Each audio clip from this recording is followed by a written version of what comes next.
Hello दोस्तों, कैसे हो आप सभी लोग। आशा करता हूँ आप लोग स्वस्थ और मस्त होंगे। इसी के साथ ही दोस्तों आप सभी का आपके यूट्यूब चैनल मेन पॉइंट 2.0 में स्वागत है। तो दोस्तों आज हम द्रव्यमान और भार या वजन यानी मास एंड वेट के बारे में अध्ययन करेंगे। दोस्तों देखने में ये शब्द भले ही छोटे हैं पर साइंस की दुनिया में इनका बड़ा महत्व है।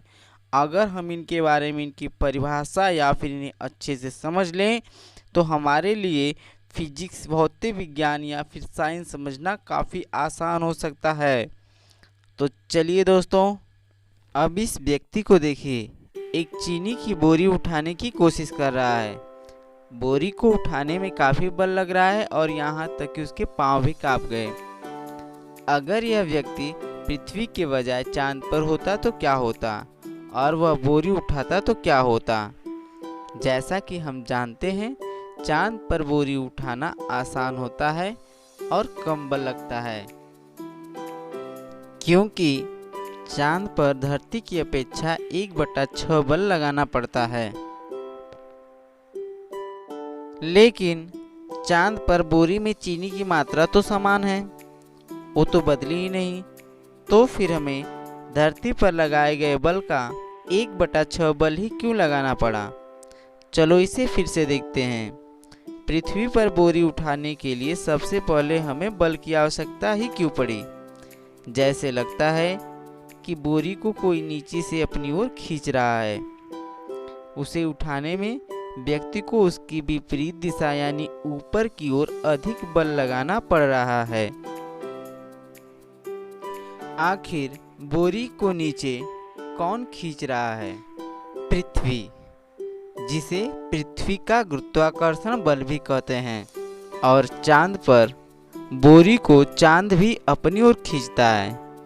इसका अर्थ यह है कि चांद पर भी गुरुत्वाकर्षण मौजूद है, लेकिन चांद चीनी की बोरी को पृथ्वी के मुकाबले कहीं कम शक्ति से खींचता है।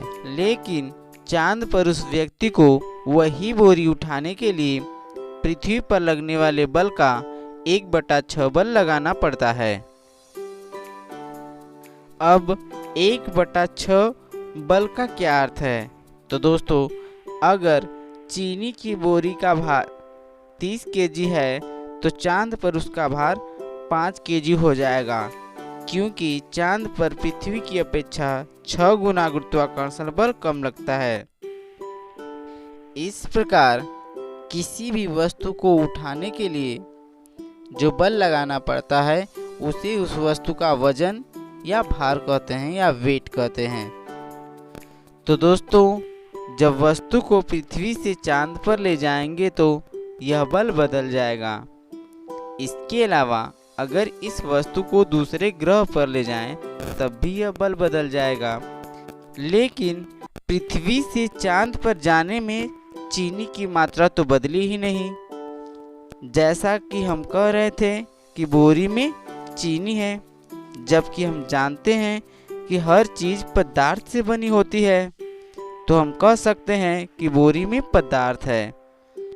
तो इस प्रकार किसी भी वस्तु में मौजूद पदार्थ की मात्रा को उस वस्तु का द्रव्यमान कहते हैं। अब इस वस्तु को ब्रह्मांड के किसी भी कोने में ले जाएं, उसका द्रव्यमान नहीं बदलता, जबकि भार में परिवर्तन होता है। तो दोनों परिभाषाओं को देख लेते हैं।